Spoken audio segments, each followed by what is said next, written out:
Hari Om. Start with the prayer. Om Sahana Bhavatu Sahanau Bhunaktu Saha Viryam Karavavahai Tejasvina Vadhitamastu ma Vishavahai. Om Shanti Shanti Shanti. Chinmayam Vyapiyat Sarvam Vailokyam Sacharacharam Tatpadam Darsitam Yena Tasmai Sri Gurave Namaha. Sri Gurubhyo Namaha. Hari Om.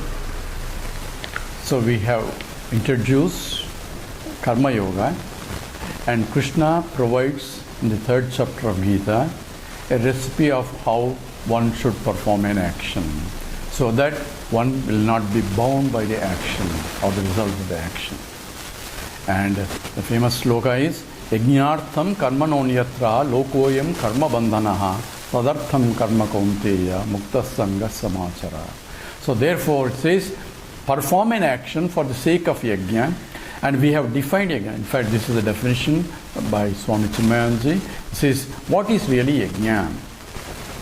Yajna is a cooperative endeavor, means cooperative action. So it's a cooperative endeavor where all components are involved, where it's all are contributing their part, their best, in a self-sacrificing way for the benefit of the totality.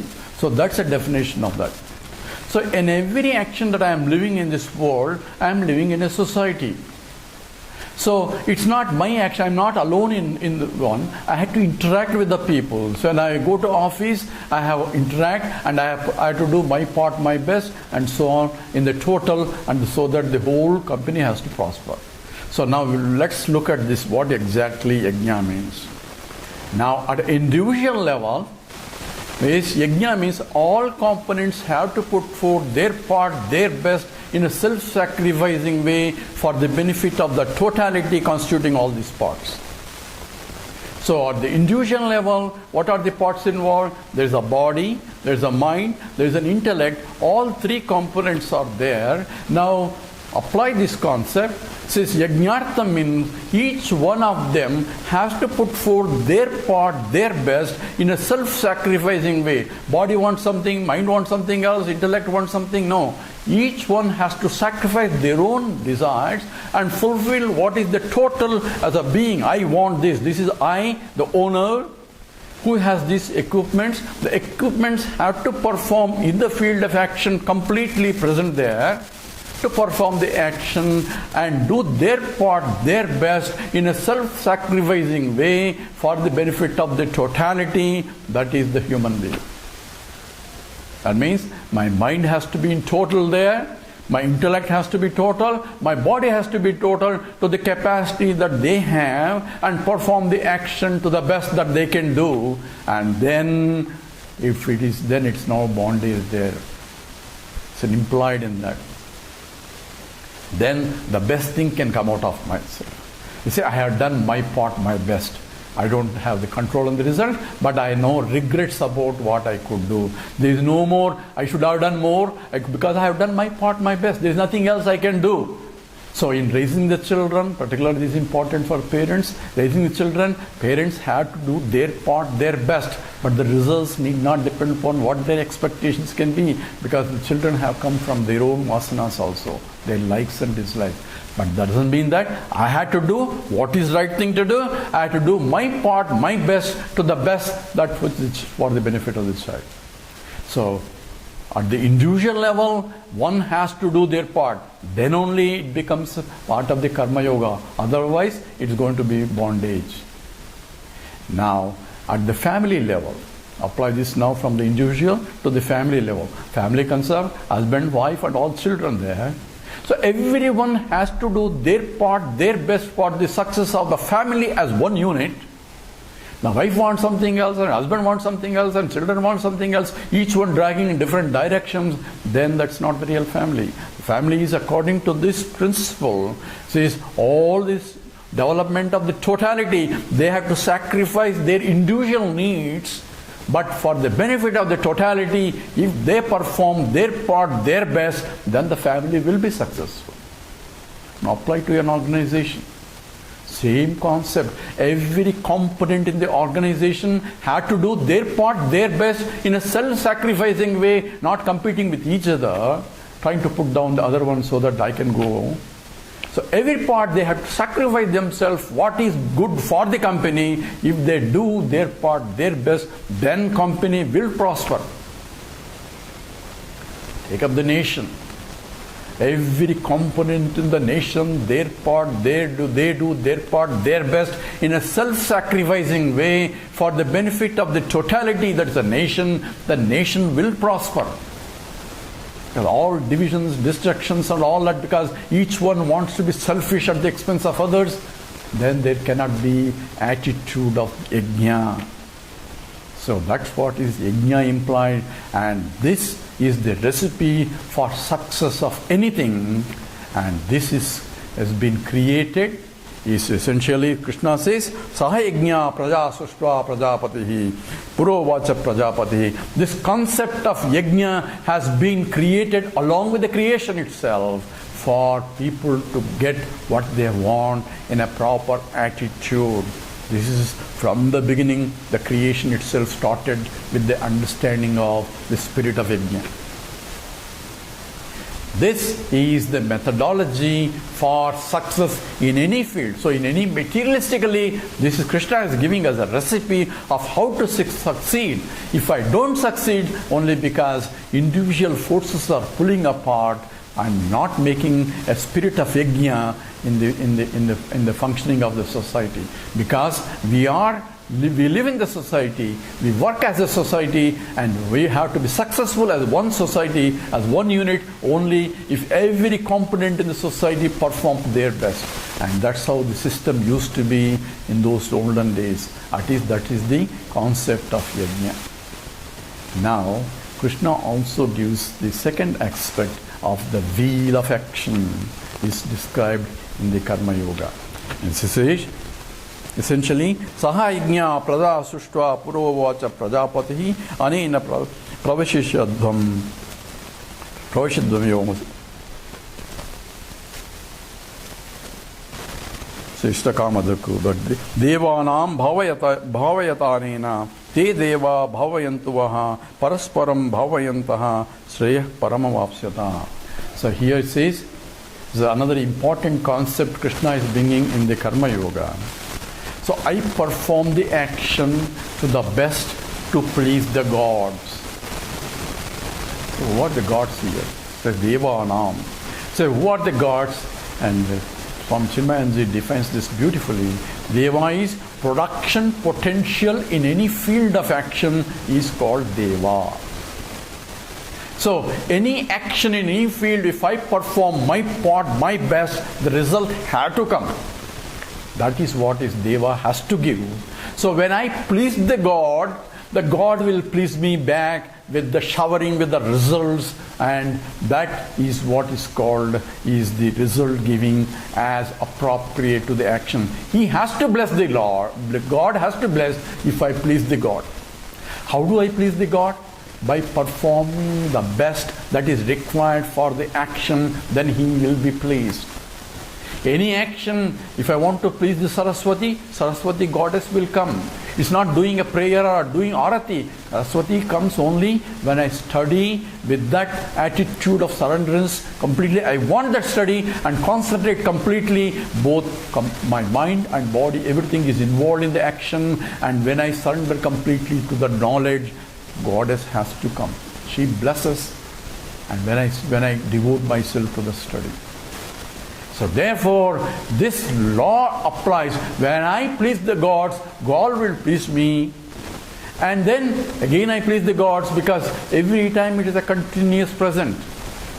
So I perform the action, results will be coming. There is the next present. I perform the action. So life is a continuous action, and the results will be appropriate, and there will not be any bondage as long as if I perform the action in the form of yajnartham. That is the one aspect of yajna. So we have the wheel of action has been formed. I perform the action, the gods will please, gods give the results, then again I perform the action, gods will be pleased. This will be continuously cycle, and the life is continuously life of action results, and this eternal cycle goes on and on, generations and generations. The same wheel of action is going on. And the action and results provide you the concept of time also. It's a wheel of action in the time span. Now let's go back into Yajnartham. Yajnartham also means, Yajna is also, if you go to the Vishnu Sahasranama, is a name for the Lord Vishnu also.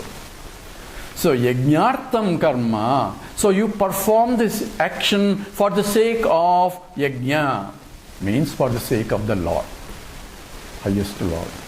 So which means that I perform the action for the sake of the Lord. That means Ishwararpita buddhi is employed in the action. That becomes a karma yoga. Karma is, loss of karma is provided. Now I want to turn this karma into a yoga. Why? Because I want to yoke my mind so that my mind gets purified to the higher and higher. Says, you remember this, when I perform the action, I won't get bound. There's no bondage. But I want to get liberated. I already got bound already. So there are already desires and vasanas are there. It may not give me new vasanas, but what about my old vasanas? So what should I do with this? Same recipe now, but interpreted now. Says Yajnartham means for the sake of the Lord. Yajna means the Vishnu Sahasranama, Yajna means Lord Vishnu himself. So for the sake of God I perform the action. Why does God wants my action? Means for the sake of totality. Remember, God is nothing but the whole universe. God himself became many. God is not outside the universe, nor inside the universe. He is the whole universe itself. That's what we have already analyzed. Therefore, I am performing for the benefit of the totality. That's what Yajnartham now means. So, the Lord I am bringing in now, once I bring the Lord, my attitude in the action now changes. Why? Because I am now offering the action to the Lord. So when I am offering action to the Lord to please Him, my action has to be the best. I cannot do a lousy action and then ask Him to be and expect Lord to be pleased with my action. So I made some laddu, but laddu became so lousy. But since nobody is eating, let's give it to the Lord, because He doesn't eat anyway. No, if I want to give laddu to the Lord, I want to make the best laddu possible and offer it to the Lord. That is what I had to perform. Therefore, I had to perform my part, my best, when I offer to the Lord. So someone asked, how do I know the Lord is pleased with my action? And Swami was asked, and Swami said, before you go to the Lord, are you pleased by your action? He says, no. Then if you yourself is not pleased, how do you expect Lord to be pleased? Therefore, if you want the Lord to be pleased, you have to be pleased first. That means you have to do your part, your best. He says, Lord, I have done my part, my best. I am pleased with my action. Whether you are pleased or not, at least I am pleased. Of course, the Lord in you is also pleased, because He is there in your heart. Therefore, to please the Lord, when I offer the action to the Lord, therefore action should be the best, and action, then the result will be coming from Him, because He is the one karma paladata. I am performing the action, the results are coming from Him. So in Hindus, where when we go to a temple, we offer something to the Lord, and then that's called this naivedyam. We don't offer prasadam. What we offer is naivedyam, nivedana. And result after that is, after the puja is over, it has become now prasadam. God doesn't eat prasadam, thank God, otherwise nobody will offer it to Him. They know that it's coming back. Because God is already full. All He wants is patram, pushpam, palam, toyum, emi bhaktya prayachati. Whatever you offer with the bhakti, I take the bhakti, but result back, give you back everything that you offer. Because what you are offering is only mine. You are not, because everything is mine. because he himself became many. So how can I offer something which is all, sir, this is yours, but I am giving it to you. So if already yours, what is giving? Because what I am giving is my notion that this is mine, that I am giving. Twadiyam vastu Govinda, tubhyameva samarpaye. Oh Lord, this is yours only, but I am giving to you because I have a wrong notion that this is mine. That's what has to be given, and that becomes a bhakti. So when I offer it, then it returns back, it is called prasadam. When the pujari offers and says this is a prasadam, when he gives, we accept with a reverential attitude. We don't question whether it is a salty or a sweet or this or that. Whatever is given to us, and we'll accept it. How come I'm only giving this much? How come the other fellow is not getting more? We don't ask that question because it's coming from the Lord. Whatever my kata, I accept it. So, because it is coming from the Lord, we have attitude is different, acceptance of the results of the action is different. So when I perform the action with an attitude that I am offering to the Lord, result is coming back from Him. Therefore it is prasadam now. I don't react to the prasadam. I accept the prasadam, whatever comes. The prasadam depends upon my action. If I don't like what it is, if it is not expecting if it's not meeting my expectations, then I perform my action better next time to please the Lord better, so that I can get what I want. So this continuous cycle can go on, but I am not reacting to the prasadam. This is not tasty, this is not good, and all that. No, Hindu will say, you will accept with a reverential attitude, and that attitude has to be done. Sir, prasadam, we only talk about some laddu, we do also in the temple. How do you think the action is prasadam? The Krishna says, in fact, in the later chapter, Yat karoshi yat dashnasi yat juhoshi dadasi yato yat tapasyasi kauntaya tad kurushma darpanam. So whatever you do, offer it to me. I am ready to accept it. This comes after Patram Pushpam Sloka.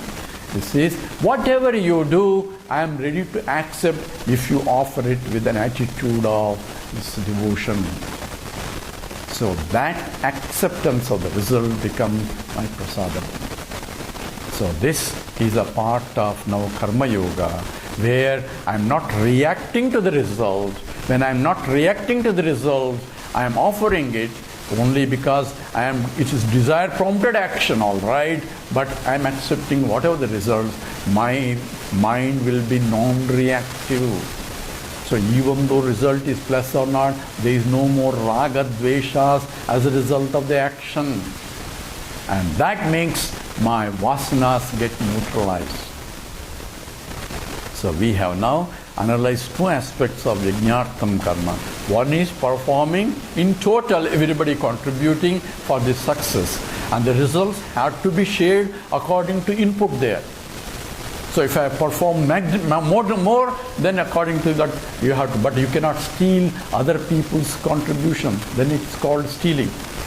So everybody gets their proportion of the results depending upon how they input and what is the motivating force. That's the yajna one aspect. Second aspect is there is a Ishwararpita buddhi, and that is involved in terms of accepting the results, and therefore prasada buddhi comes into it. When I have a prasada buddhi, I am not reacting to the results of the action. Therefore I perform an action, but I don't react it. I only act all the time. In that sense, even though I cannot but act, but I am not reacting because I have brought in Ishvara now into picture. So I should know who is Ishvara, and for that only, because I know that Lord is everywhere and He is the one who gives the results of the action, all that is implied in understanding clearly in the Ishwararpita buddhi. And therefore, Jagata Ishadhihi Yukta Sevanam, Bhagavan Ramana Maharshi says, even the whole world is Ishvara. Take that as a Ishvara and perform the action, then every action becomes a prayer to the Lord. So I'm not sitting, only the temple praying is only a practice to start with, but everything becomes a Ishvara, then I should have the attitude of recognition of the Ishvara, because according to Vedanta, the whole universe is nothing but Ishvara in a different form. Therefore, I cannot but act towards the Ishvara only. Therefore, offering, that attitude of offering has to be there. Therefore, acceptance of the prasada that comes as. So whatever I act, the results are coming now. Results I have accept as a prasada. Now look at the prarabdha. Prarabdha is results of the action. Now if I develop this understanding, even though I might have acted without understanding that I am acting as an offering to the Lord, but once I accept, everything is understood that whether I know it or not, I am offering it to the Lord, because that's whole Lord is universe. And prasadam is the results that are coming from the previous actions. But when I accept them as the prasada buddhi, I am not reactive to the prarabdha.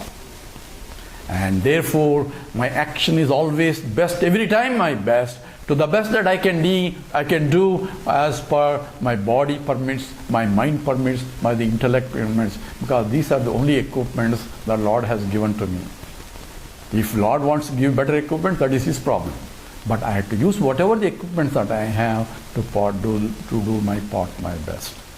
Now, we have now analyzed two aspects of this karma yoga. Now we are going into detail of third aspect of it before we go into the next topic.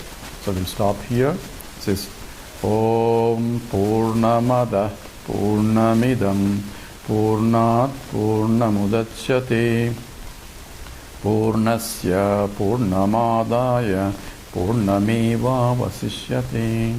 Om Shanti Shanti Shanti. Hari Om. Shri Gurubhyo Namaha. Hari Om.